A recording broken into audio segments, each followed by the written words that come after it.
Fry చూసేద్దామా. Beetroot, పచ్చిమిర్చి, కొంచెం కొత్తిమీర, అల్లం వెల్లుల్లి పేస్ట్, కరివేపాకు తీసుకున్నాను నేను. ఇష్టం ఉన్న వాళ్ళైతే ఇంకా శనగపప్పు కూడా వేసుకుంటారు. హెల్త్కి చాలా మంచిది. వీక్లీ 2 times అన్న మీరు మీ పిల్లలకి పెట్టండి. జ్యూస్ చేసి ఇచ్చామనుకో, జ్యూస్ కూడా పిల్లలు సరిగా తాగరు. అందులో సగం వేస్టేజే పోతుంది. కాబట్టి కర్రీలాగా చేసి మనం రైస్లో కలిపి పెట్టినామనుకో చాలా బాగుంటుంది హెల్త్కి. మీరు కూడా ఒకసారి ట్రై చేయండి. వాళ్ళు వేస్తున్నాను నేను.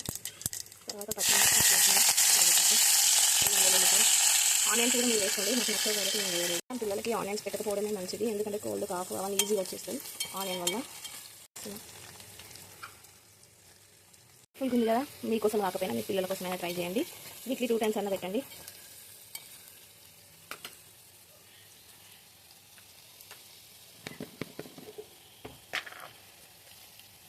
ఇప్పుడు నేను సాల్ట్ యాడ్ చేస్తున్నాను.